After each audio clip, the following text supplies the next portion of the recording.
सो हम लोग जो सॉल्व कर रहे हैं अपने आरपीएससी के कौन सा पार्ट सॉल्व कर रहे हैं, फर्स्ट ग्रेड का 2022 जो लेटेस्ट एग्जाम है उसका, और उसमें उसी सीरीज में आज हम लोग न्यूक्लियर का सॉल्व कर रहे हैं। सो इन दैट न्यूक्लियर वन, पहला क्वेश्चन जो देख रहे हैं वो है क्या कि इन द यूकावा पोटेंशियल का है, ठीक है।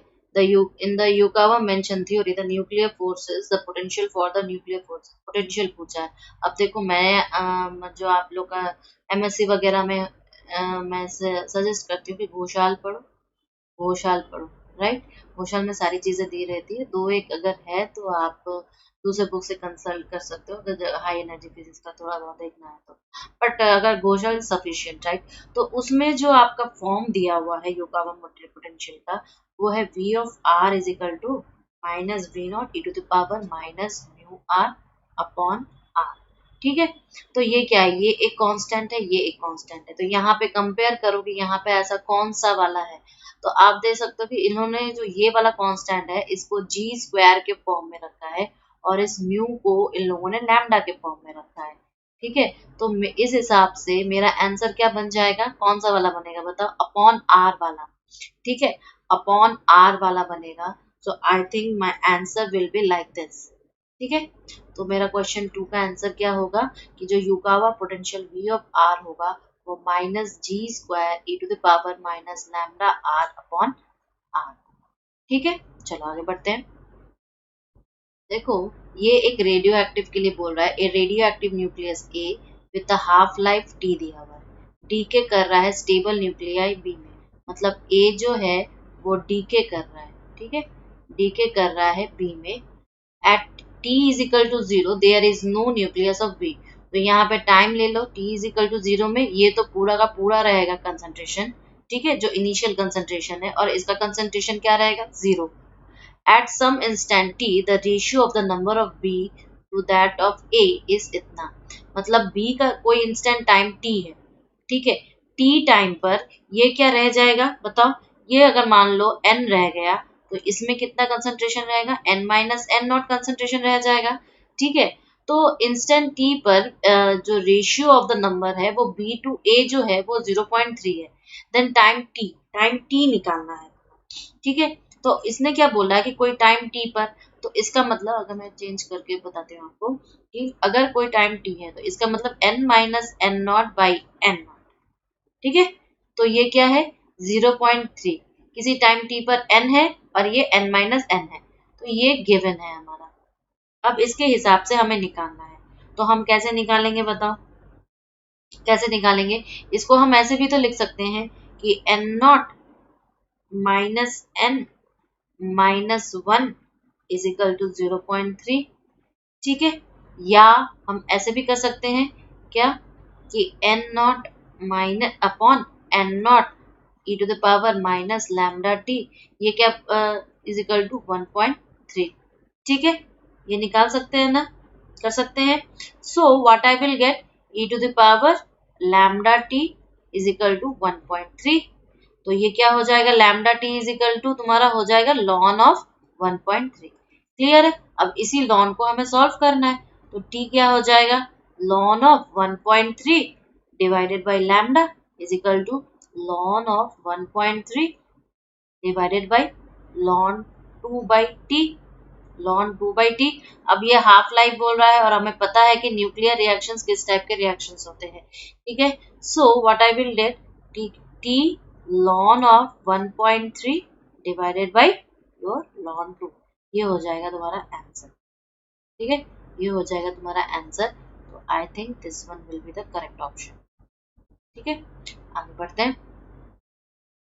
नाउ सी, इस क्वेश्चन में क्या कह रहा है कि इन अ प्रोटॉन सिंक्रोटॉन, ठीक है, एक सिंक्रोटॉन जो कि प्रोटॉन वाला है, the relation between the magnetic field B and kinetic energy के of the rest mass M naught, proton का रेस्ट मास एम नॉट दिया हुआ है, moving in a circular path of radius R naught, radius R naught given है, तो हमें magnetic field निकालनी है।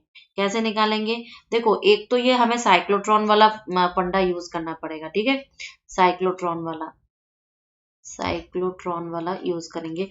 तो क्या हो जाएगा, ये mv² by r0 is equal to qvb। Clear है? अब इसको खोलेंगे तो ये क्या हो जाएगा, mv is equal to qb r0 हो जाएगा ना। अब हम यहाँ पे ये क्या हो जाएगा, मेरा मोमेंटम हो जाएगा, ये चीज क्या हो जाएगी, मोमेंटम, मोमेंटम हो जाएगा। अच्छा, अब ये क्या है, प्रोटॉन का सिंक्रोटॉन है, तो हम लोग कौन सा वाला इक्वेशन यूज करेंगे, हम लोग यूज करेंगे ये वाला equation, right, p²c² plus m0² rest mass और c4। क्लियर है? अब ये क्या है, ये हमारी टोटल एनर्जी है, ठीक है, यानी कि हम इसमें काइनेटिक एनर्जी भी प्लस करेंगे, प्लस आपका जो रेस्ट मास वाली जो एनर्जी है m0c² इसको लेंगे। क्लियर है? माइनस यहाँ पर इसको हम इधर कर देंगे, तो क्या हो जाएगा, ये m0² c4 is equal to क्या हो जाएगा, इधर रह जाएगा तुम्हारा p² c²। क्लियर है इतना? अब आगे बढ़ते हैं, अब इसको सॉल्व करते हैं। तो ये क्या है, ये हमारा जब खुलेगा, ठीक है, इसको हमें स्क्वायर करना पड़ेगा, तो ये हम खोलेंगे तो ये हो जाएगा k² plus 2k m0c² plus m0² c4 minus m0² c4 is equal to pc का होल स्क्वायर। क्लियर है? तो यहाँ पे pc का whole square is equal to क्या हो जाएगा, देखो कुछ चीजें तो यहाँ पे कट जाएंगी, ठीक है, तो ये बचा k कॉमन ले लो यहाँ से, तो ये हो जाएगा k प्लस 2m0c²। क्लियर है ना इतना? अच्छा, अब जब ये हो गया तो हम अगर pc का होल स्क्वायर है तो हम क्या लिखेंगे, हम इसको खोलेंगे तो ये हो जाएगा मेरा pc और ये हो जाएगा तुम्हारा क्या, k प्लस 2m0c² का अंडर रूट।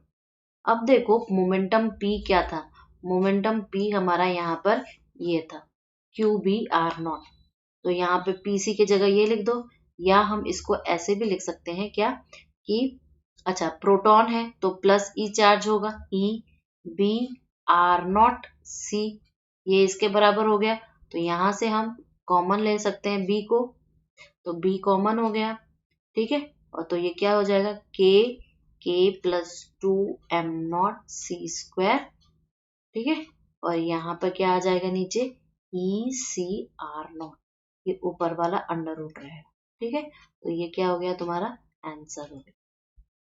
ठीक है, आगे बढ़े।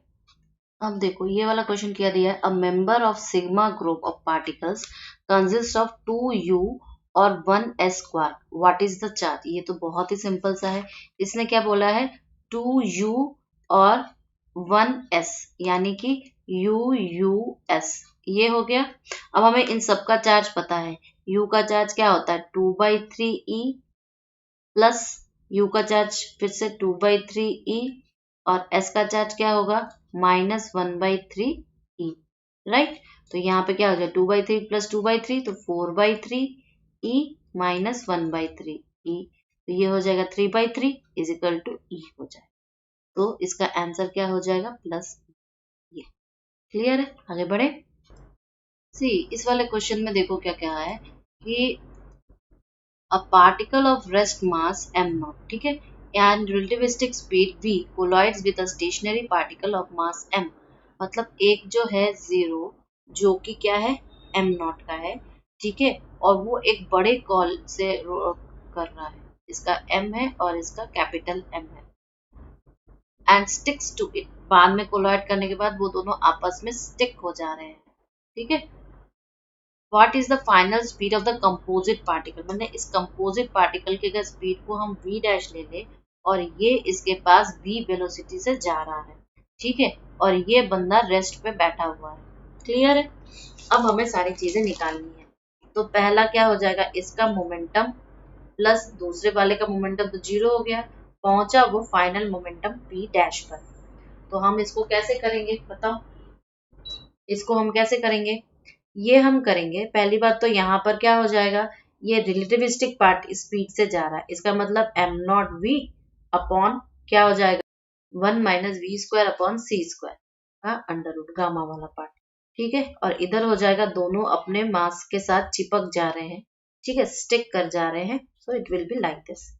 अब इसी को आगे बढ़ाते हैं, तो ये क्या हो जाएगा gamma times of m0v is equal to m plus capital M और ये v डैश। ठीक है, सो v डैश क्या हो जाएगा, इसका मतलब this employees that v dash हो जाएगा तुम्हारा gamma times of m0v upon m0 plus m। ठीक है, m0 बोलो या m बोलो, जो भी बोलो, ये इनिशियली इसका है। ठीक है, रेस्ट मास, क्योंकि यहाँ पर बोल दिया गया है कि कोलॉइड कर रहा है, उसका रेस्ट मास m0 है। ठीक है, तो I should write here like this way, I will write like this way. Clear है, तो ये मेरा आंसर हो गया। आगे बढ़ते हैं। सी, इस क्वेश्चन में क्या दिया हुआ है कि the value of the reduced mass of the system of electron and proton in a hydrogen atom will be closer to the mass. ये बहुत ही ईजी है, ये नोट्स में भी मौजूद है हमारे, और ये अक्सर कोई भी टीचर अगर वो पढ़ा रहा है फिजिक्स का MSc तो वो ये पढ़ाएगा जरूर। ठीक है, तो ये बहुत ही सिंपल क्वेश्चन है कि रिड्यूस मास हम कैसे निकालते हैं। रिड्यूस्ड मास ये हम लोग कैसे निकालते हैं, अगर हम लोग 1/μ कर रहे हैं रिड्यूस मास, तो अगर दो मासेस हैं, एक m प्रोटॉन का हो जाएगा और एक 1/m इलेक्ट्रॉन का हो जाएगा। या हम इसको कैसे निकाल सकते हैं, इसको हम कैसे निकाल सकते हैं, एक इलेक्ट्रॉन का हो जाएगा एक प्रोटॉन का, इसी को हमने सिंप्लीफाई करके ऐसे लिख दिया है, राइट। जब हम इसको सिंप्लीफाई करके ऐसे लिख सकते हैं, तो क्या हम इसको ऐसे नहीं लिख सकते कि me/1 प्लस me/mp। ठीक है, या हम इसको ऐसे भी लिख सकते हैं me/1 प्लस me/ उसका मास 1836। ठीक है, तो हम इसको कैसे लिख सकते हैं, ऐसे लिख सकते हैं, कोई दिक्कत तो नहीं है इसको ऐसे लिखने में। जब इसको लिखने में ऐसी कोई दिक्कत नहीं है, तो हम यहाँ पे क्या करेंगे, ये अप्रोक्सीमेटली किसके मास के बराबर आ जाएगा, कैन यू टेल मी। ये अप्रोक्सीमेटली किसके मास के बराबर आ जाएगा, ये अप्रोक्सीमेटली me के बराबर नहीं आएगा। टेल मी, ये क्या है इसके बराबर, ये 1 हो जाएगा अप्रोक्सीमेटली, कितना बड़ा नंबर है ये, सो इट विल बी अप्रोक्सीमेटली इसके बराबर। क्लियर है, ओके, मास ऑफ इलेक्ट्रॉन के बराबर आ जाएगा। आगे बढ़ते हैं। Now, see, this question is so easy. Which particles will have antisymmetric wave functions? जब हम लोग पार्टिकल फिजिक्स डिस्कस कर रहे थे, तो हम लोगों ने ये चीज को डिस्कस किया था और सेम टू सेम क्वेश्चन था। ये क्या है, mesons, protons and Higgs bosons, all are which type of particles, boson particles, right. Boson particles, boson particles की प्रॉपर्टी क्या होती है, सिमेट्रिक वेव फंक्शन होती है। और ये क्वार्क क्या है, क्वार्क एक तरह का फर्मियन है, फर्मियन है। तो फर्मियंस की वेव फंक्शंस क्या होती है, एंटी सिमेट्रिक होती है, एंटी सिमेट्रिक होती है। So what will be the answer, what will be the answer, quark, क्योंकि इसने क्या पूछा है, एंटी सिमेट्रिक पूछा है। ठीक है, अब देखो इस क्वेश्चन में क्या दिया हुआ है कि आपको क्या निकालना है, ग्राउंड स्टेट की पेयरिटी और स्पिन निकालनी है। ग्राउंड स्टेट की पेयरिटी एंड स्पिन निकालनी है, सीधा सा फॉर्मूला है। ऑक्सीजन कौन से स्टेट में है आपका, 17 और 8, राइट। ऑक्सीजन क्या है, 17 और 8 में है। क्लियर है, तो अब इसका काम, इसमें न्यूट्रॉन्स कितने हैं, n=9। तो हम लोग इसको शेल मॉडल से खोलते हैं, तो 1s 1/2 का स्क्वायर, 1p 3/2, 1p 1/2 और 1d 5/2 का 1। तो यहाँ पर क्या हो जाएगा भाई, एक तो पेयरिटी पाई हो जाएगी, -1⁻² इज इक्वल टू 1 हो जाएगा, पॉजिटिव पेयरिटी हो गई। ठीक है, +1, और दूसरा हो जाएगा ये 5/2, तो 5/2 और इसकी पेयरिटी हो जाएगी प्लस। ठीक है, तो ये हो जाएगा इसका आंसर। आगे बढ़ते हैं। अब ये क्या दिया, the radius of copper nucleus is measure to be इतना। द रेडियस ऑफ, ये तो बहुत ही इजी है, जैसे ही न्यूक्लियस आप पढ़ना स्टार्ट करते हो, न्यूक्लियर फिजिक्स आपका सबसे पहला यही चैप्टर रहता है। तो ये क्या हो जाएगा, R इज इक्वल टू, इसके सामने लिखते हैं,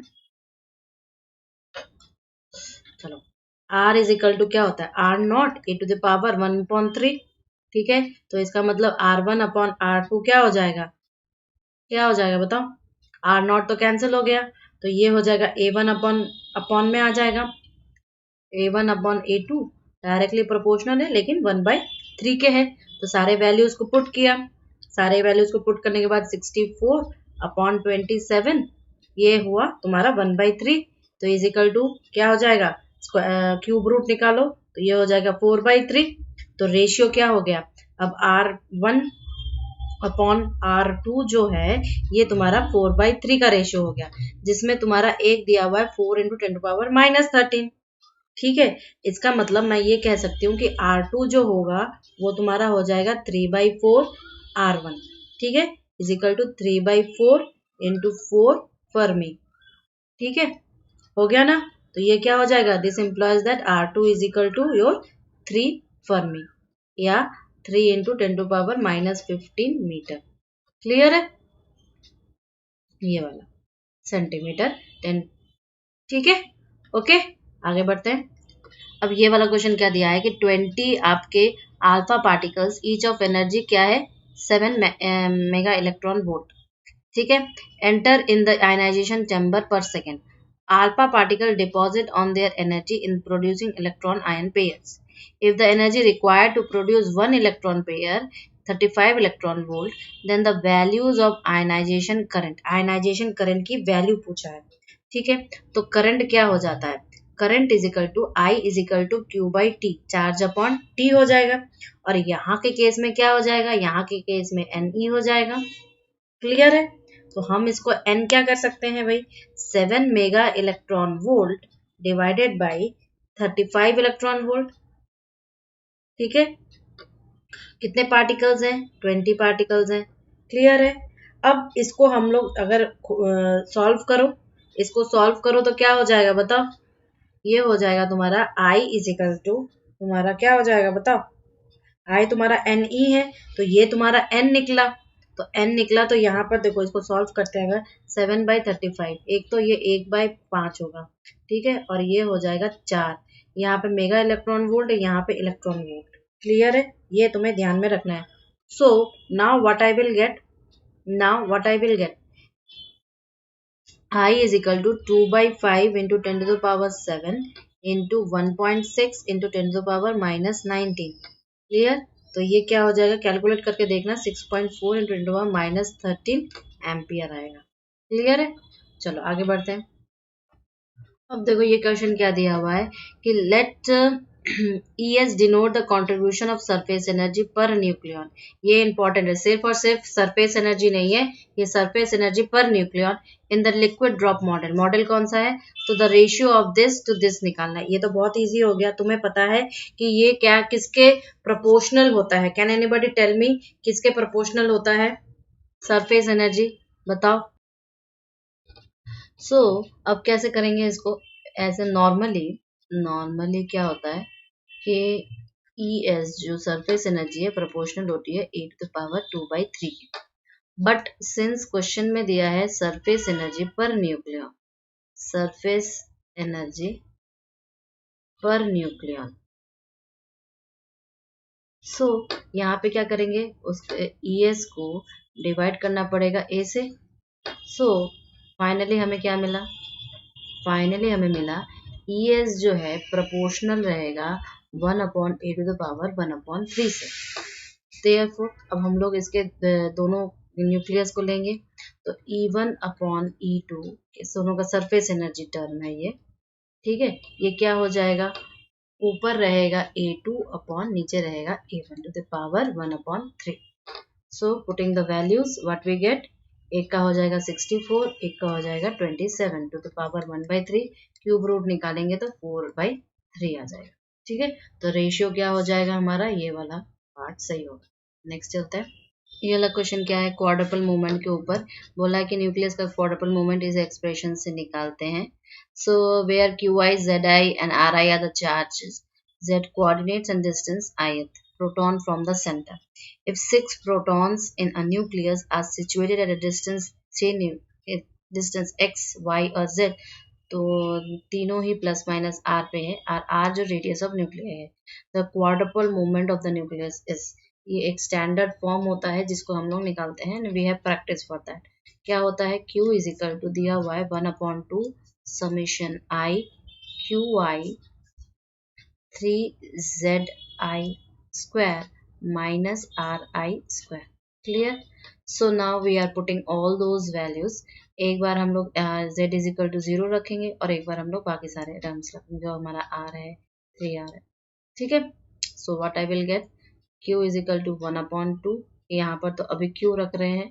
ठीक है, so it will be get 0 minus R square plus 0 minus R square plus तीनों के लिए ओरिजिन का 0 माइनस आर स्क्वायर हो गया, प्लस अब क्या रखेंगे 0 minus R square plus 3r square minus R square plus 3r square minus R square.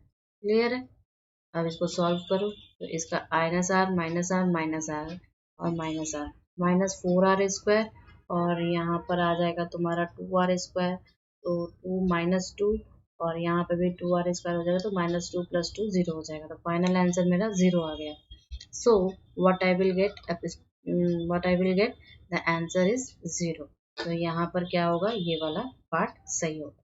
बस इसको सॉल्व किया है और कुछ नहीं किया है। ठीक है, ये वाला क्वेश्चन क्या है कि न्यूक्लियर फोर्स की प्रॉपर्टी, ये तो इससे इजी तो कुछ नहीं होता, शॉर्ट होती है और अट्रैक्टिव होती है, right, short ranges and attractive force.